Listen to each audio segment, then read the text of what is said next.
August 4, 2026 ಮತ್ತು August 11, 2026 ಈ ಎರಡು ಮಂಗಳವಾರಗಳಲ್ಲಿ ಈಗ ತಿಳಿಸುವಂತಹ ಪರಿಹಾರ ಪೂಜೆಗಳನ್ನು ಒಂದೊಂದು ಮಂಗಳವಾರ ಒಂದೊಂದು ಮಾಡ್ಬೋದು ಅಥವಾ ನಿಮ್ಮ ಅನುಕೂಲಕ್ಕೆ ತಕ್ಕಂತೆ ಎಲ್ಲ ಸಾಧ್ಯವಾದರೆ ಮಾಡ್ಬೋದು.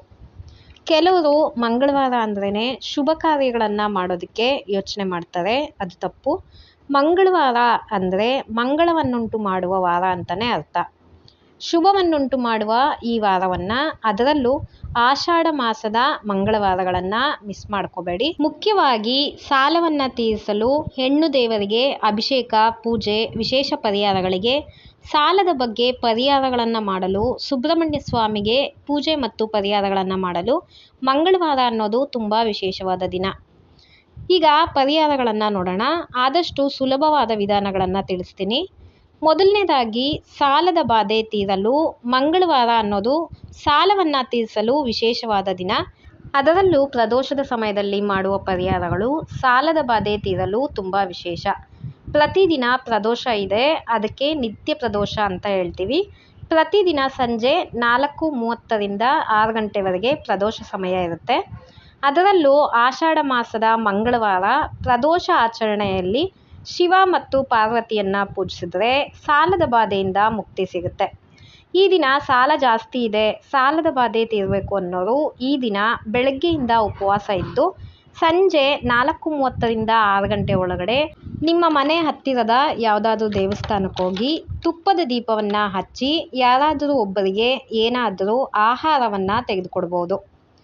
ಎರಡನೇ ಪರಿಹಾರ, ಮನೆಯಲ್ಲಿ ಹೆಣ್ಣು ದೇವರ ವಿಗ್ರಹ ಇದ್ದರೆ ಅಭಿಷೇಕ, ಅರ್ಚನೆ ಮತ್ತು ಪೂಜೆಯನ್ನು ಮಾಡಿ.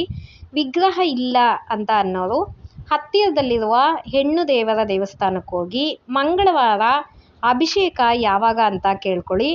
ಅಭಿಷೇಕಕ್ಕೆ ಹಾಲು ಅಥವಾ ಹಸಿ ಅಕ್ಕಿ ಹಿಟ್ಟನ್ನು ಕೊಡೋದ್ರಿಂದ ಹಲವು ತೊಂದರೆ ಮತ್ತು ಕಷ್ಟಗಳಿಂದ ಪರಿಹಾರ ಸಿಗುತ್ತೆ. ಮೂರನೇ ಪರಿಹಾರ, ಮಂಗಳವಾರ ಅಂದ್ರೇ ಮಂಗಳಕರವಾದ ವಾರ. ಹೆಣ್ಣು ಮಕ್ಕಳು ಆಸೆ ಪಡೋದು ಅಂದರೆ ಯಾವಾಗಲೂ ಮಂಗಳಕರವಾಗಿರಬೇಕು, ಸಂತೋಷವಾಗಿರಬೇಕು ಅಂತ.